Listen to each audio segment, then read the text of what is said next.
Welcome to Live Daf, your online Daf Yomi Shir. Shalom Aleichem and welcome back to today's Daf Yomi, Yevamos Kuf Yud Zayin. We are at the Mishnah Kuf Zayin with Beis, 3 lines from the bottom. Beishami Oimrim Ti Nosei V'Titol Kesubasa. Look, this Isha comes and says, my husband passed away. Typically we trust her. You know why? She will investigate the matter properly. She doesn't want to incur those grave consequences where she becomes usher all around. Isha is daika uminsa, but she pays close attention to the facts before remarrying. So, in order to avoid the aguna situation, aguna means igun, tied down. We don't want her to be tied down, so we are mekel. We are lenient in this matter. We trust even her own personal testimony as to her husband's death. Say Beishamai, look, you're letting her remarry. Certainly, she can get the ksuba payments that she deserves upon her husband's death. Tinase, she can remarry v'titol ksuvasa and collect those payments. Beis Hillel disagree. Beis Hillel oimrim. Sure, we are mekel to avoid aiguna. Tinase, remarriage, that's fine. V'loi til ksuvasa, but ksuba payments, that she is not entitled to. Amrulam Beis Shammai, how can you do that? He tartem erva chamura. Look, when it comes to an isur erva, isach ishasach, you do away with that due to her testimony. V'loi tatiru mamayna kal, monetary issues which are certainly much lighter and easier than ervas ishas ish. You're not going to allow her that? Amrulam Beis Hillel, what do you mean? Big difference. Look, his brothers can't just take over his possessions, or his brothers, or his children, his family. They don't get Yerusha rights as a result of her edus. Why not? Says Rashi on top.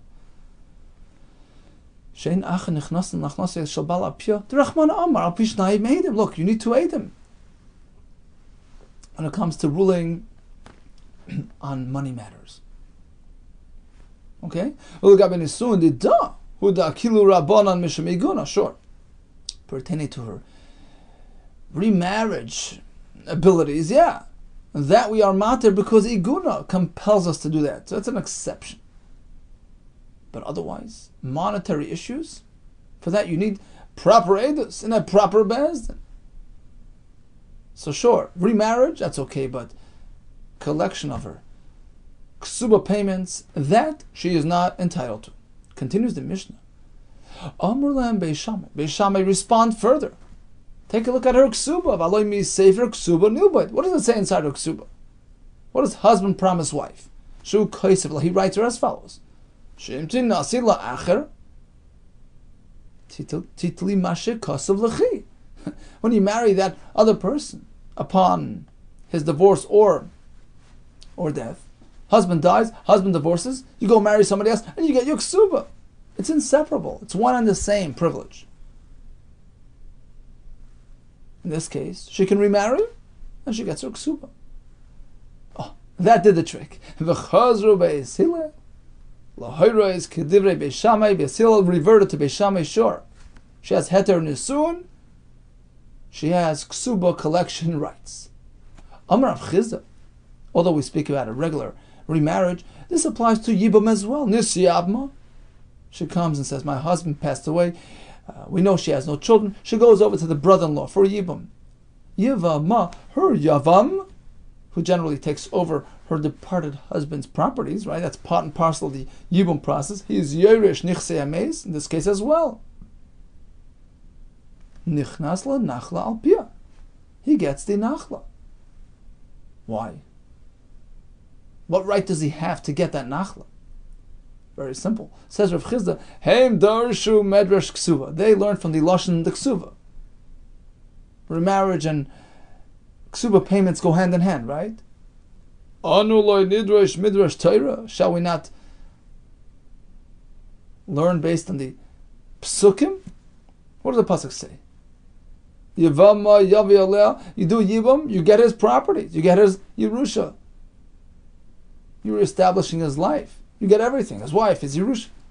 Yokom al Shem Achav Amar Rachmana. Pasuk says, the Yavam takes over his departed brother's estate.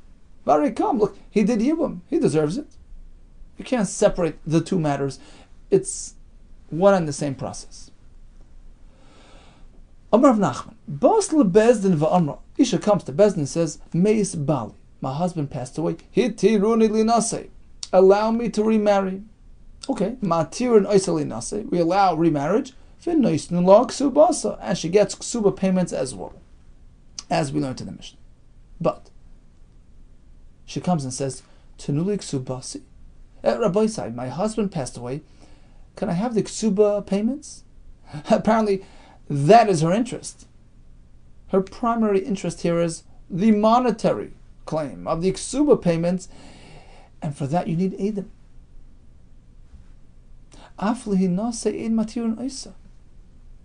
In this case, we can't even allow her to remarry. Why? What's the difference? My time or why? Adaita the ksuba asoi. She's coming with the ksuba in mind. And as Rashi says, for that we need Edom. If her primary interest, if she's motivated by her will to remarry, that's what she's coming to do, make a heter nisuin, to avoid iguna, fine. We give her the heter, and along with that she gets the ksuba collection rights. As we explained, it can't go one without the other. But if her primary motive is financial, this doesn't apply. Not only that, you see, I think the Ritva says this, the reason why we trust her is because daika uminsaba. She's not going to run the risk of getting into deep trouble upon her remarriage and her husband's return, right? If all she's coming to do is collect money,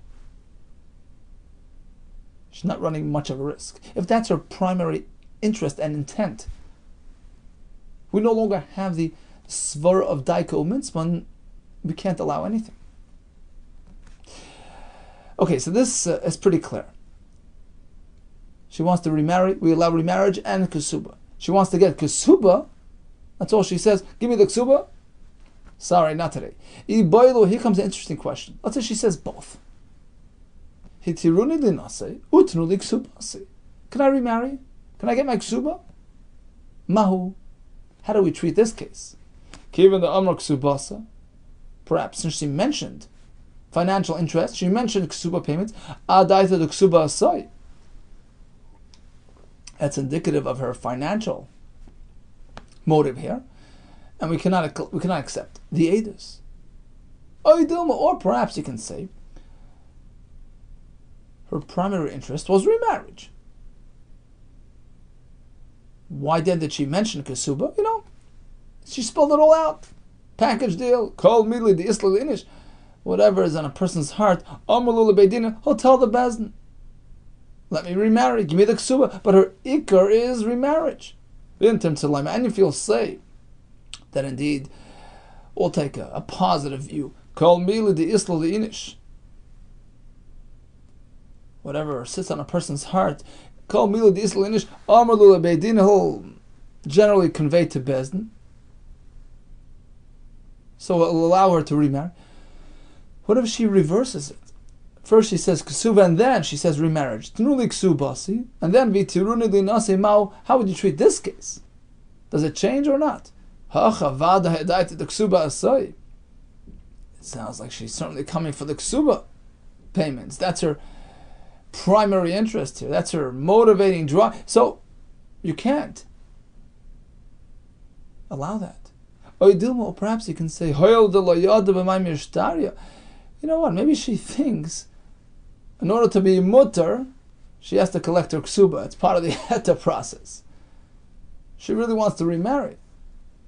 And that's why she's speaking about all these things. Let me get the ksuba, let me remarry. She thinks it's needed for the heter. Teku, we leave it unresolved. So bottom line is, Isha comes and says, Meiz Bali, my husband passed away. She can remarry. She can get her ksuba payments. Even Beis Hillel agreed to Beis Shammai in this matter. So if she says, Meiz Bali, allow me to remarry. Go ahead. Marry, get the ksuba. Meiz Bali, Can I have my ksuba? And she stops there. Nothing doing. What if she says both? Can I remarry and get the ksuba? Can I get the ksuba and remarry? We leave it as a shad. Continues the Mishnah. Hakol ne'emonin l'ha'ida. As we mentioned, anybody can just come and tell us about her husband's passing. You don't need to be a qualified aid. Even a woman, even the wife herself. Except for the following 5 individuals who harbor dislike and perhaps there's an underlying feeling of animosity and maybe competition between these women and this Isha right over here, and therefore we're concerned that perhaps they're misleading us, perhaps misrepresenting the facts. You know why? In order to bring about a pitfall, she'll remarry based on this testimony, and then this fellow will show up and that'll derail her whole life. Okay? So all these 5 people, Chutz mi Chamaisa, her mother-in-law, Ubas Chamaisa, the daughter of that mother-in-law, Vitzarasa, the other wife in the same household, V'yivimta, her husband's brother's wife, Ubas Bala, her step-daughter, daughter of her husband. We'll see in Rashi why these women dislike this Isha, and perhaps are motivated by their sin'ah to her. Asks the Mishnah, but why the difference between this and the get? Ma bein get lemisa. We know that anybody, even one of these 5 individuals, have the ability to bring a get. They can deliver her husband's get to her, even though they have to testify and say, we know that it was written properly, b'fanei nechta, we trust them. What do you mean? Maybe they're trying to mislead her. The answer is shaksav moichiach. In contrast to edus regarding death, we don't really have any verification. You don't have any documents to prove that testimony is true. So we never know what their motivation is. But when it comes to a get, they're bringing along a document, it's a totally different story. In this case, we trust them. Says Rashi, about 15 lines from the top. Mas nisan. So we go through the 5 nashim who are not to be trusted. One of them is V'yivimta. Says Rashi, Eshes Yevamos, the wife of her potential Yava, meaning her husband's brother's wife. Now why not? What's wrong with these 5 nashim? The time of the kulu, the reason is all one and the same. They dislike her. And perhaps they're trying to derail her. Chamaisa, mother-in-law, Sain Asa, she dislikes her. You know why? She thinks to herself, look, all that I toiled, all that I worked for, all our possessions is going to go on to her. It's going to be passed on to my son and his wife. She's going to share all my possessions with her husband. There's that fear, that trepidation, that dislike towards that daughter-in-law who might just take over the show eventually. So that's the mother-in-law. Same with the daughter of this mother-in-law. She says, look, this woman and her husband will inherit everything that my parents worked for. Vani adocha, and I'll get nothing. V'yivimta, what's wrong with the sister-in-law, the husband's brother's wife? Yireya, she's petrified. Shema soifa lies terasa. Perhaps in the future she'll become a contemporary wife with her, if there's a yibum situation. Ubas bala, what's wrong with the stepdaughter? Zuba b'makim imi, she's thinking to herself, look, this woman is now replacing my mother, and consuming all that my mother worked for, all the assets and possessions that she had amassed. Oh, she's coming in and taking over the show. So there's some sort of underlying feeling of animosity and competition.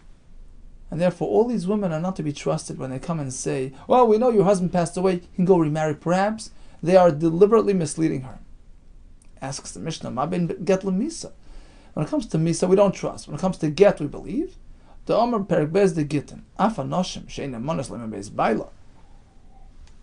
Even these 5 Noshim are not to be trusted. When they speak about Misa, Name Monos Lavi Gita, B'mdina Sayam, they can come deliver a get from far away. We have to trust their words. The Tzrichas Leimar b'fanei nechta, to speak about the authenticity of the get. What's the difference? Perhaps they're misleading her. The difference is they're bringing a document in hand. We are primarily relying on the document that they are presenting to us. It's a different story. Continues the Mishnah, the Gemara. So we had Chamaisa as number one, and Bas Chamaisa, daughter of mother-in-law. Iboilu, the Bnei Yeshiva wanted to know, what about Bas Chamia Mau, daughter of her father-in-law, who he had from a different wife. So she's not the daughter of her mother-in-law, just the father-in-law. Mahu, what would you say in this case? Can we believe her testimony or not? Tama de Bas Chamaisa. Let's go into the reasoning, the rationale behind this Bas Chamaisa not having Ne'emanis, and we'll see whether it applies to Bas Chamiha as well. Tama de Bas Chamaisa. Why don't we trust Bas Chamaisa, daughter of my mother-in-law? Mishum de'ika imo de Sanyal. Is it because her mother, my mother-in-law, the mother of my mother-in-law's daughter dislikes me, and like mother, like daughter, it carries over to the next generation. He nami Sanyala, the dislike extends over to the daughter as well. So that applies by mother-in-law and her daughter. But over here, where it's father-in-law's daughter, there's no mother there. Her mother has no connection to this Isha. Totally unrelated, right? My father-in-law's other wife, no connection to me. So in this case, there's no mother that hates me, and perhaps daughter is safe as well. Or perhaps the reason why Bas Chamaisa is not to be trusted is based on a different reason, which perhaps can also be applicable to father-in-law's daughter. Why is Bas Chamaisa not to be trusted? The Amar, because she thinks to herself, Ka'achla, look, this Isha here, Ka'achla, she's going to consume Girsana. Girsana is the amassment, the possessions, the estate, the imo that my mother worked for, all the efforts of my mother, everything she amassed together with my father is going to end up going down to their son and his wife. So there's that animosity, that feeling of competition and jealousy. Look, she's going to take over everything my parents worked for. Hachanami here as well. When it's her father-in-law's daughter, the same concept would apply. Ka'amra, she's thinking to herself, Achla, look, this woman over here is going to consume Ligirsana de Beinesai. She's going to be consuming all of my father's possessions. So it's a similar concept, and that jealousy is still prevalent, and therefore we shouldn't trust her account of events. So that's the Shaila. We know Chamais has a problem. Bas Chamais has a problem. What about Bas Chamiha, daughter of her father-in-law, who he had from a different wife? Tashma, here comes a raya from our Mishnah. Hakol ne'emanin la'ida. All persons are to be believed, are to be trusted in their testimony. Chutz, except Micha Mishnoshim, for 5 women. Vimisa. Now, if this case is to be added, then you have not 5, you have 6. Shishavyan, you have a total of 6. Why are you citing the number 5? Answers the Gemara, Dilma Tama de Bas Chamoisa. Perhaps we have to tweak the rationale a bit. Maybe the reason why the daughter of my mother-in-law can't testify on my behalf is because the Ka'amra Ka'achla Ligirsana Devenishoy. Perhaps she's thinking to herself that this Isha is going to be consuming all that my parents put together. My father, everything's going to go down to her son, and eventually shared by this woman as well. So it's not just a question of consuming my mother's property. Anything that my parents worked for, my father, my mother, it's all the same thing.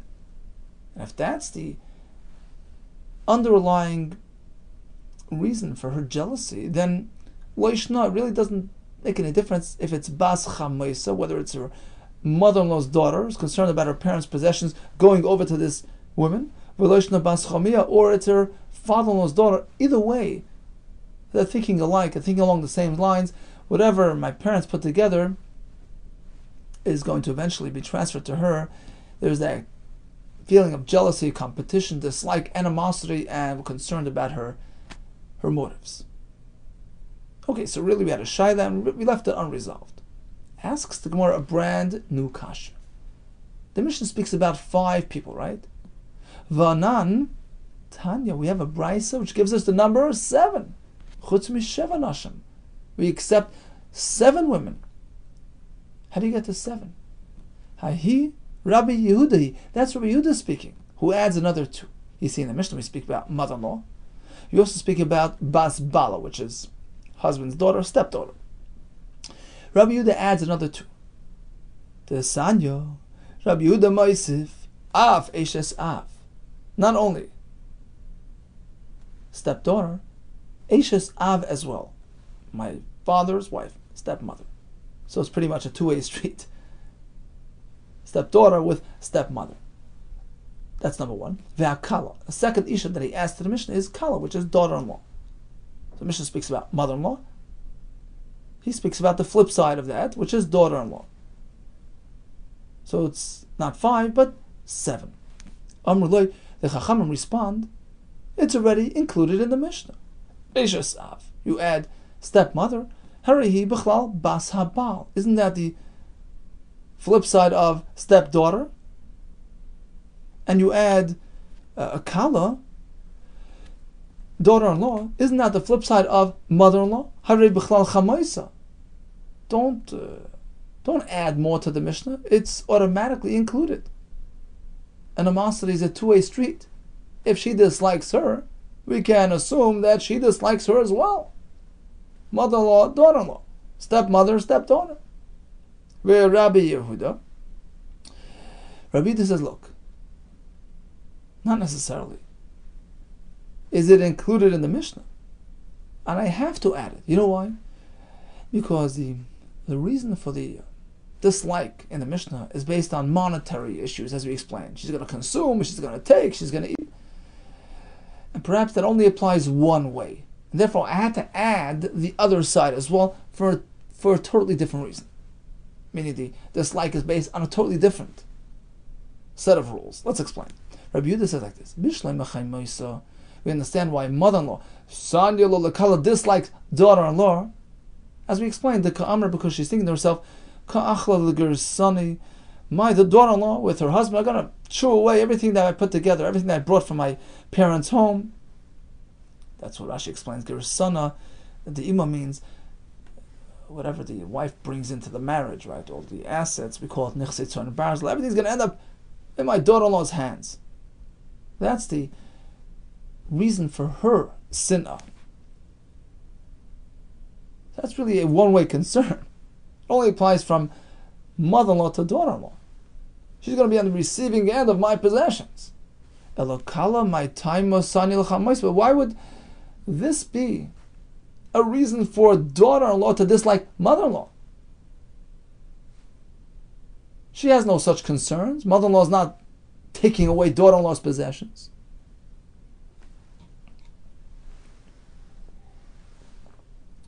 Furthermore, when it comes to stepmother and stepdaughter, same concept. I understand why husband's daughter, meaning stepdaughter, this sanulatius of dislikes the stepmother. The Amra, because she's thinking, look, this stepmother just walking into my mother's shoes. She's taking over all those goodies that my mother brought from her family into this marriage. She's taking it all over. She's stealing the show. So stepdaughter dislikes stepmother. But it's a one-way concern. But why would you suggest that stepmother dislikes stepdaughter? She does not have this concern. So Rabbi Yehuda is saying, look, I know the Mishnah spoke about mother-in-law disliking daughter-in-law. I understand why stepdaughter dislikes stepmother. These are financial issues. But they only apply one way, not the other. And therefore, I had to add the other side as well. That daughter-in-law dislikes mother-in-law as well, even though she has no financial claim. I had to add stepmother disliking stepdaughter, even though she doesn't have financial claims. That's how I got to number 7. Asks the Gemara, okay, so tell me why they dislike each other. Why then does daughter-in-law dislike mother-in-law? Why then does stepmother dislike stepdaughter? Elo mai moisif tarti. Why indeed does he add these two? Answers the Gemara, Elo rather as follows. Kala mai taima sani lecha moisa. Daughter-in-law dislikes mother-in-law unrelated to financial issues. That's off the table. The issues are much deeper. They're emotional issues, social issues. Look, my mother-in-law, my shviger, she's always speaking about me to her son. She reveals to her son everything that her daughter-in-law is doing. She's always speaking about her daughter-in-law to her son, complaining about her kala to her son. That breeds this discontent and this animosity. Eishes avnami, sanyal basabal. I could also understand why stepmother dislikes stepdaughter for the same exact reason. Because stepdaughter is always speaking to her father, called out everything about her stepmother. So these two issues are unrelated to the issues in the Mishnah, which are primarily monetarily issues. So we get from 5 to 7. For Rabbanan respond, you don't have to add these two. From the Mishnah itself, we can deduce that daughter-in-law dislikes mother-in-law, that stepmother dislikes stepdaughter, without all these additional emotional issues. You know why? Rabbanan kimayim apanim lepanim, kein leiva adam la'adam. When a person peers into water, which reflection does he see? A reflection which is indicative of his facial expression. Kimayim apanim lepanim. Right? The panim that he sees is a true, accurate reflection of his face. Kain leiva adam la'adam. Likewise, people are interconnected. A deeply rooted connection between people that transcends the physical. Your attitude towards me is a true reflection, a true indication of my attitude to you.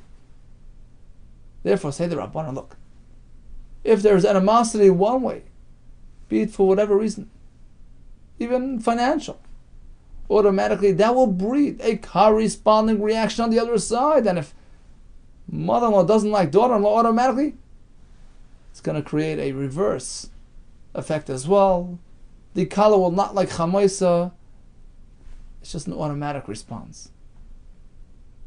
So it's pretty natural that the relationship is a two-way street.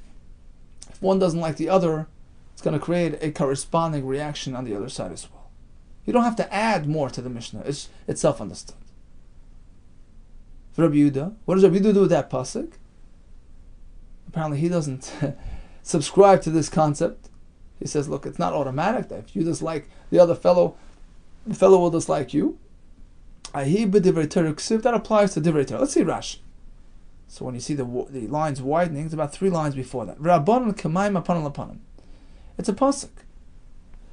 A pasuk in Mishlei. Kroksiv kamayim apanim lepanim.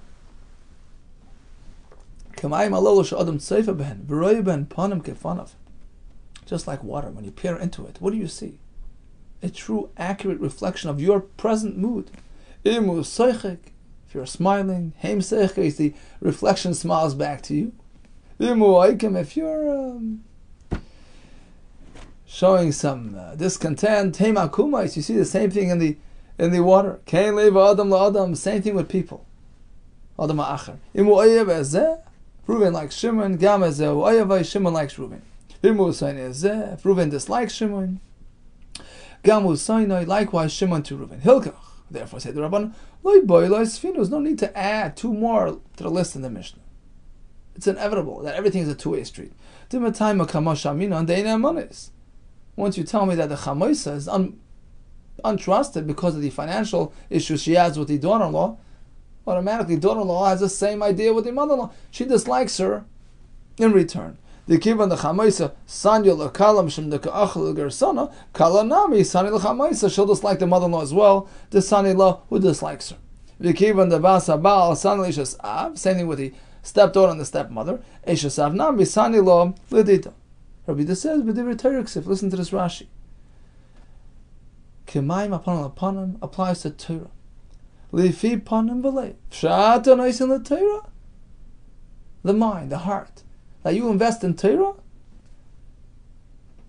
it all depends on how much effort you put in. The more effort, the more you get in return. You invest, you get, you absorb. It becomes part of you. If you toil, if you invest in Torah, timtza, you will acquire. But otherwise, forget about it. Continues the Gemara. 2 lines from the bottom. Amar of Acha bar Avya. Bob Marava. You know, in Eretz Yisrael, they have this shaila. Interesting shaila. What about a future mother-in-law? Chamois haba la'achar mikan ma'u. You have Rachel married to Reuben. He has a brother Shimon. Shimon has a mother. A mother that's not Rachel's mother-in-law. But she's a potential mother-in-law. If Reuven dies and she goes over and marries Shimon Hur Yavam, she has now acquired this new mother-in-law. Let's call her Leah. So a potential future mother-in-law, does she also harbor an underlying feeling of animosity? Perhaps she's going to become my daughter-in-law in the future? Is she anticipating that possible future development and already has some underlying feelings towards this Rachel lady? What is the halacha? Shall we say that the Isha over there is already thinking maybe her husband will pass away and this Isha will become my daughter-in-law, Visanyal, and she already has her feelings towards her and you can't trust her, or nobody thinks so far ahead. Tashma, here comes a raya. A raya, the answer is yes. Amra meis bali. When Isha comes, she says, look, my husband passed away. Then my father-in-law passed away. So first my husband, in which case I'm no longer the daughter-in-law of that Isha. Right? And then my father-in-law passed away. The husband of my former mother-in-law. Right? So Rachel says, look, my husband passed away. I'm now disconnected from the family. And then my former mother-in-law's husband passed away as well. Tinase v'titel ksuba. Rachel can remarry, get her ksuba. V'chamoisa asura. But her mother-in-law is not mutter to remarry. Why?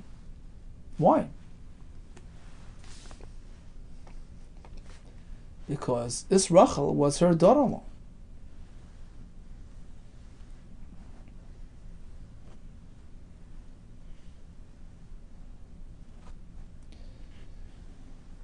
So the question is, but she's no longer her daughter-in-law. What is she saying? She's saying her husband passed away, which makes her an ex-daughter-in-law. So now she's a regular stranger. She can say edus about a stranger, even though she happened to have been his former mother-in-law. Why does she believe? The reason must be as follows. My time. Chamoisa asura. Why is her former mother-in-law asur? Perhaps she's misleading her.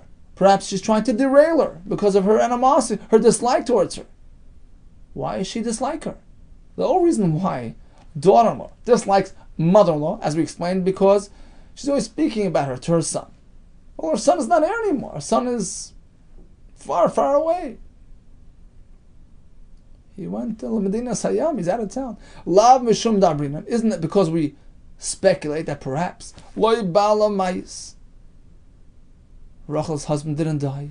V'loi Chamiyah Mais, nor did her father-in-law die. V'hadeka Amra Hachi. Why is she speaking like this? So really she's still married and she's still her mother-in-law. And why is she speaking about all these tragic events? It's all orchestrated to ruin her mother-in-law's life, to destroy her her marriage. But why? It's not really pertinent. She's not hurting her feelings currently because her mother-in-law's son, which is Rachel's husband, is not here to hear her out and to receive all the lashon hara about her. She's not being hurt emotionally at the moment. Apparently, she's concerned about the future, when and if her husband comes back. Again, her mother-in-law is going to go at it and speak to her son, speak to Rachel's husband, her son, all about Rachel. So she's figuring, Lamasar shot after Ryan, like I don't want it to come back and hurt my feelings. So I'm willing to derail her life.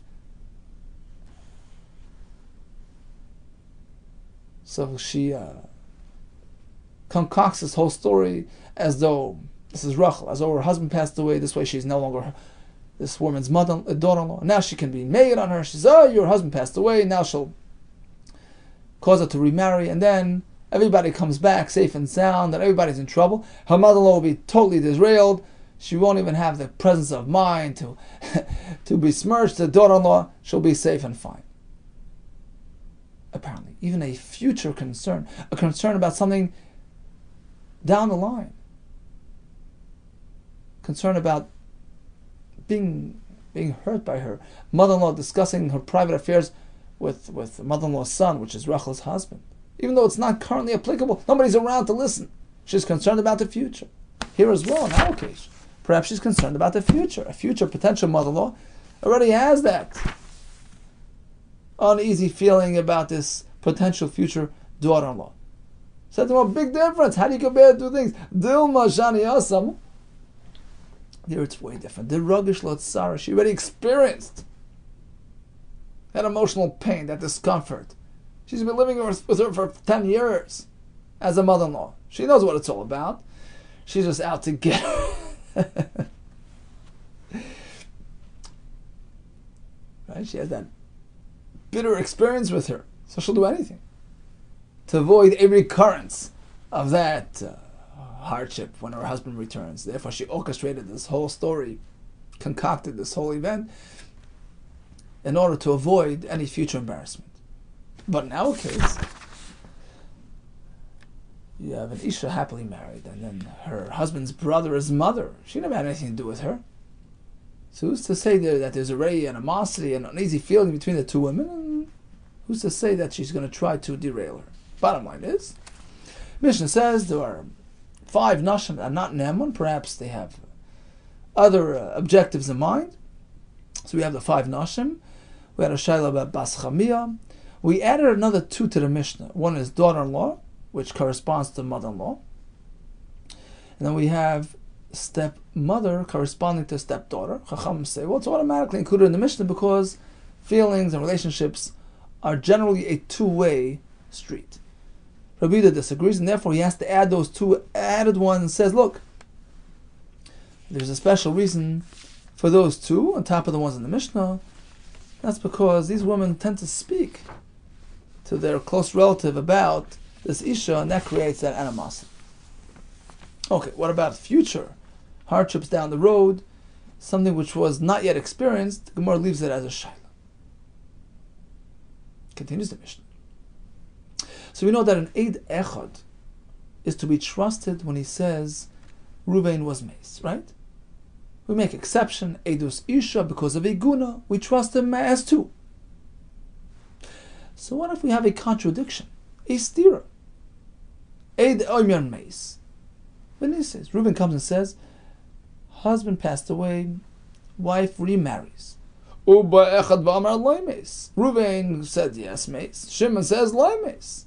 Harei loy teitze. She doesn't have to leave her husband. One fellow says mace, two would contradict him by saying loy mace. In this case, you have to follow the two Adam, 2 against 1. Even if she actually remarried already, Teitze, she has to leave her husband. What about the other way around? 2 say he died, 1 says no. So again, it's 2 against 1. This time it's to her benefit. Even if she has not yet remarried, she can remarry and rely on the 2 Adam. Asks the Gemara. So you say if it's 1 against 1, stay married.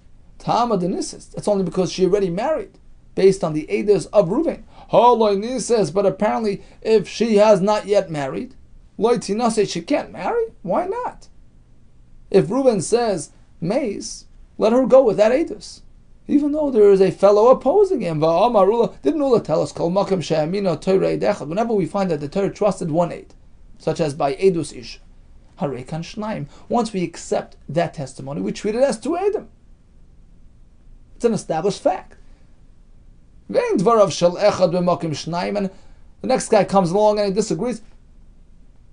Don't pay much heed to him. It's already been established that he died. So even if she's not yet married, she can go and marry. The Mishnah means like this. She didn't marry yet. She got the heter to marry. Reuben says he died. And Bezdin gave her the confirmation, go get married. We accepted that Eidos as fact. And Shimon comes along and contradicts. She doesn't have to let go. She doesn't lose the heter that she already received. Let's go to Rashi, around 6-11 lines up on the left side. Rashi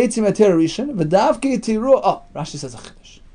That's only because we were already matir her based on the Eidos of Reuven. Before the opposing aid arrived.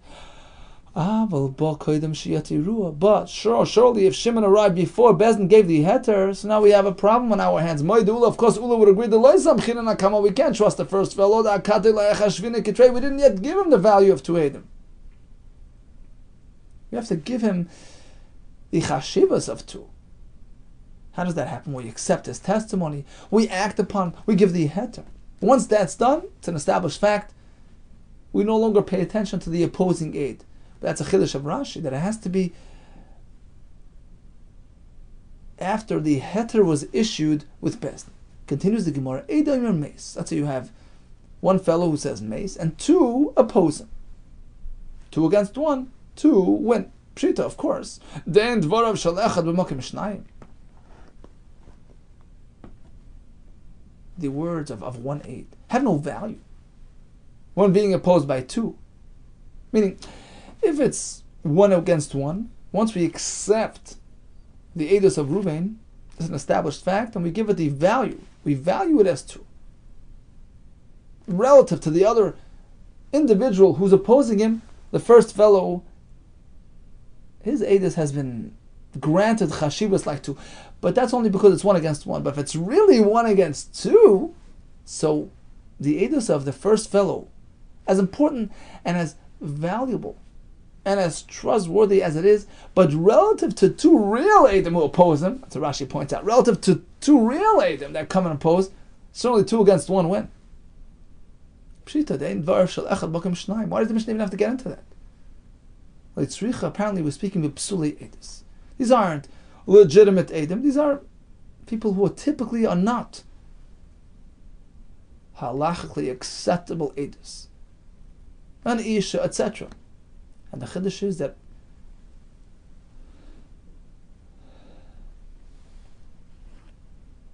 even if the 2 who are opposing the 1 are psuli Eidos, are nashim, their numbers prevail. Ukra Nechemya, the son of Nechemya, Kol Makom Shemina Torah Eid Echad. Whenever we find that the Torah suffices with the Eidos of a single Eid, which is an exception. For instance, Eidos Isha. We have Saita, Egla Rufa, some exceptions that we find. Where an Eid Echad is to be believed, that's indicative of the fact that we don't really follow the conventional routine, the conventional guidelines of Eidos. So if 1 is believed, it means that all we need is facts. We need, factual information. It's not Eidos, it's more like information. So then we follow the majority. Numbers count. Haleich achar reiv deis. We follow numbers. Which means, if it's 2 against 1, even if it's 2 women against 1 man, the 2 win. One man says he died, and 2 come and oppose him. 2 women, we believe them. It's like 2 men against 1 man. Men, women, doesn't matter. Because it's not necessarily edus that we're working with. Working with information. With transmission of facts. So numbers have value. Another version of this halach would be 2 women against 1 man doesn't work. Because after all, the man is also a real aid. If initially there was really 1 man as an aid, and his testimony was accepted as fact. So then, even if you have 100 women opposing him, it doesn't matter. We treat it like 1-on-1, and as we learned before, it's 1 against 1. We accept the first person's testimony. But that's because the women are opposing the man. When the Mishnah says that 2 women can undo the first testimony, that's when the first testimony was presented by an Isha. V'tirtza lid the Rabbi Nechemya hachi. And Rabbi Nechemya meant like this. Whenever the Torah allows us to follow the edus of just a single aid, apparently it's fact-based. It's information-based. Even 1 aid is enough, in which case we'll also take numbers into account. Numbers prevail. Haleich achar reiv deis, you follow the majority of opinions, meaning the more people, the better. If you have 2 women against 1 woman, they prevail. It's like it's like 2 men against 1 man, who certainly take over. But if it's 2 women against 1 man, that doesn't work. Then it doesn't work. And we treat all the women as though they're just 1 aid. So it's 1 against 1. It's like 50-50. And then, as we know, if it's 1 against 1, the first one is the one that's been established as the proper aid, right? Because his testimony is accepted as fact. And then, even if he's opposed by another single aid, it doesn't really it doesn't really undo his testimony. Continues the Mishnah. Shnaim armi meis. So in the last case we have 2 who say meis, and 1 who opposes them. He says loy meis. What does the Mishnah say? She maintains her heter. My kamashbon. What's the chiddush of this halach? B'psula edus ukdra Nechemya. The azal basar reiv deis. Is it perhaps Rav Nechemya's concept? We're speaking about even women. We follow the majority. Haynuach. Well, isn't this an exact replication of the previous halacha? Why the repetition? Perhaps I would think, when do we follow the majority view? L'chumra, only when it generates a chumra. Aval lekula, but if it generates a kula, such as in this case, where the majority are coming to be matter, loy, perhaps you can't follow the majority. You have to take the opposing view into account as well. Kamashmon, the chiddush is no. We follow the numbers, irrespective of whether they're trying to be mekel or mach. So bottom line is like this. It's fairly simple. You have 1 aid saying A. And then, after we give it the heter, another aid comes and says B, we ignore the second fellow. You have 2 aidim saying one thing, opposed by 1 aid saying the opposite, we follow the first 2 aidim. You have 1 aid saying one thing, and 2 aidim come and disagree, we follow the 2 aidim. So that's pashut. What about if women are involved? You have 1 isha saying mutter, and many come and oppose her, we follow the majority. If we have 1 man saying mutter, and then many women oppose him, so that depends on the 2 lashonos of the Gemara, whether we reckon with the larger number of nashim.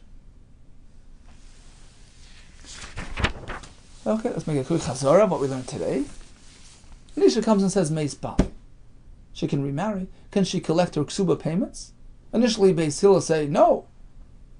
Iguna, yeah, but not money. Beis Shammai say, look at the lashna ksuba. Remarriage brings along the ksuba payments, and Beis Hillel agreed. Now, if she says, look, I want to remarry, we give it to her. She says, My husband died, give me the ksuba. You have monetary claims in mind. That's not what we had in mind. When we spoke about the Isha being Neman, for that you have to have two Eidim. What if she speaks about both things? Can I remarry? Can I get my ksuba payments? Or she reverses it? Ksuba, remarriage? We're not sure what she has in mind. We leave it as take. All are believed to speak about Meis Bala, except for the women who have this underlying feelings of competition / jealousy / animosity. We have 5 or perhaps 7 noshim. We spoke about feelings between people being multi-directional. Kemayim panim al panim. What about future tsar? We leave it as an unresolved shaila. And we concluded with various cases of contradictions pertaining to the misa of the man and the halacha in each case. All the best to you and much hatzlacha.